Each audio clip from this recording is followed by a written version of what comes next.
Hello বন্ধুরা, আবার চলে এসেছি আরেকটি নতুন ভিডিও নিয়ে। আজকে আমরা কি দিয়ে হাড্ডাহাড্ডি লড়াই করছি সেটাই আপনাদের সাথে শেয়ার করবো, তাই ভিডিওটা সম্পূর্ণ দেখবেন। ভালো লাগলে অবশ্যই সাবস্ক্রাইব করবেন, লাইক দেবেন, শেয়ার করবেন। তাহলে হয়েছে গরম ভাত, আর বাঁধাকপি দিয়ে পকোড়া হয়েছে, বকুলি দিয়ে ডিম দিয়ে কষা হয়েছে, আর হয়েছে হলো কাঁচা টমেটো দিয়ে মুসুরির ডাল হয়েছে। এই দিয়ে আমাদের মধ্যে হাড্ডাহাড্ডি লড়াই হবে। যে হারবে তার জন্য খুব সুন্দর একটা পানিশমেন্ট আছে। তাহলে চলো শুরু করা যাক। আজকে বকুলিদের ডিমের হাড্ডাহাড্ডি লড়াই। প্রথম বাঁধাকপির পকোড়া দিয়ে খেয়ে নেবো।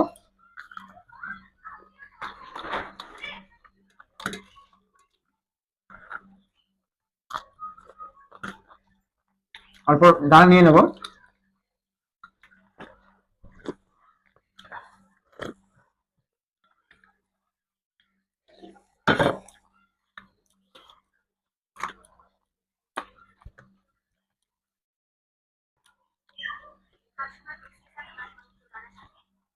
কাঁচা টমেটো দিয়ে মসুর ডাল,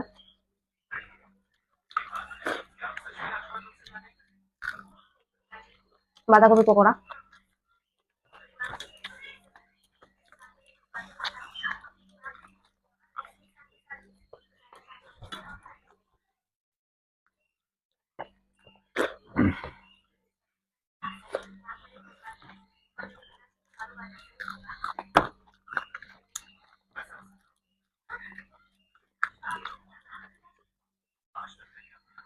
নিয়ে নিলাম ডালটা। কাঁচা টমেটো দিয়ে ডাল ভালো লাগে।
খুব দারুণ হয়েছে ডালটা।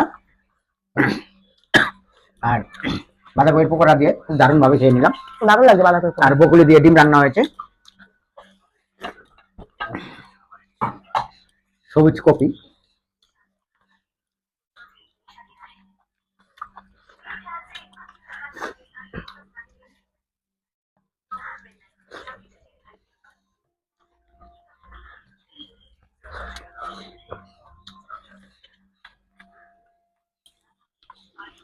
মটরশুঁটি, টমেটো দিয়ে রান্না করা হয়েছে।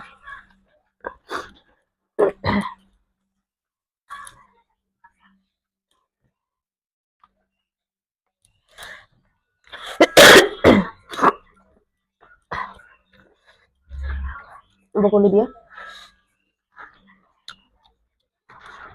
দারুণ লাগছে, বকুলি দিয়ে ডিমের কারি।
আর টানতে পারছি না, অল্প ভাত রয়ে গেছে, একটা ডিম রয়ে গেছে, অর্ধেক ডিম আছে।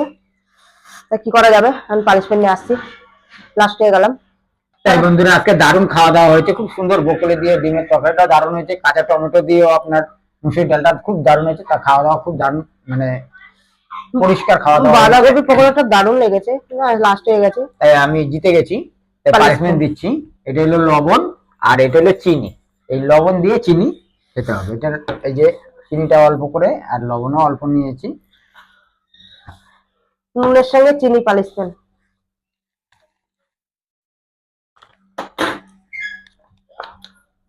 ঠিক আছে বন্ধুরা, দেখতেই পারলেন পানিশমেন্ট নিয়ে নিল। তাই আজকে এই পর্যন্তই। ভিডিওটা ভালো লাগলে অবশ্যই সাবস্ক্রাইব করবেন, লাইক দেবেন, শেয়ার করবেন। আবার দেখা হবে আপনাদের সাথে নতুন সময় নতুন ভিডিওতে। ভালো থাকুন, সুস্থ থাকবেন, নমস্কার।